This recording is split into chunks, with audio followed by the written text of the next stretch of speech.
یہ جوانی، یہ ظلمت۔ سیما نے مغرب کی نماز ادا کی، دعا کے لیے ہاتھ کھڑے کیے۔ کیا مانگتی وہ؟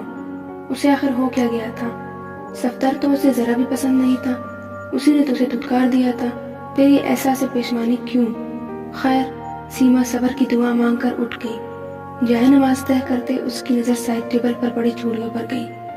یہ چوڑیاں تو حنائی ہاتھوں پر جچتی۔ سیما نے جائے نماز سائڈ ٹیبل پر رکھا، پھر اپنے خالی ہاتھوں کو دیکھنے لگی۔ کل عید تھی، مگر سیما کا تو ہر دن ہی ایک جیسا تھا۔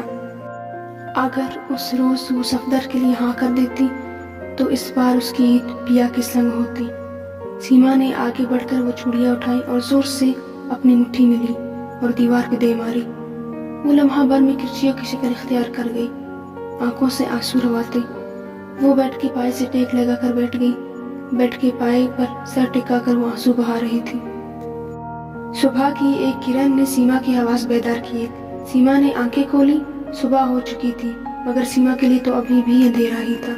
سیما کی نظر سامنے فرش پر پڑے چوڑیوں پر پڑی۔ ایک قوت سے اٹھی اور ان ٹوٹی ہوئی چوڑیوں کے پاس جا کر بیٹھ گئی۔ ان میں سے 2 چوڑیاں اب بھی بچ گئی تھی۔ سیما نے انہیں اٹھایا اور الماری کی طرف بڑھی۔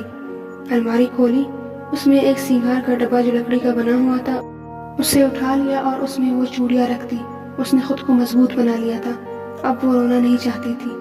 بس اب مجھے شادی نہیں کرنی، کسی سے بھی نہیں، سیما نے خود سے عہد کر لیا۔ زندگی اپنے مخصوص ڈگر پر گامزن تھی۔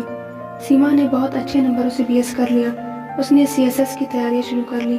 اپنے دن رات بلا کر وہ بس پڑھائی میں مگن رہتی اور اسی محنت کے زیر اثر اس نے CSS پاس کر لیا۔ پورے خاندان میں وہ واحد لڑکی بن گئی جس نے اتنا بڑا عہدہ پایا۔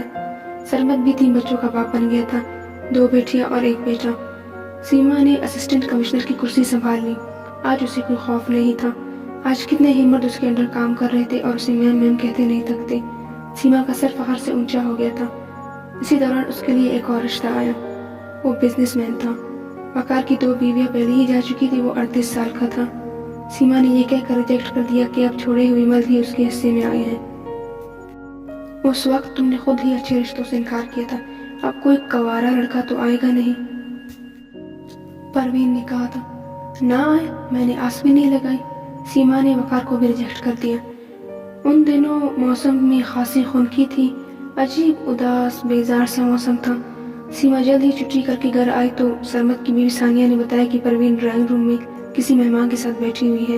سیما ڈرائنگ روم میں آئی تو وہاں موجود انجان شخص کو لاعلمی سے دیکھا۔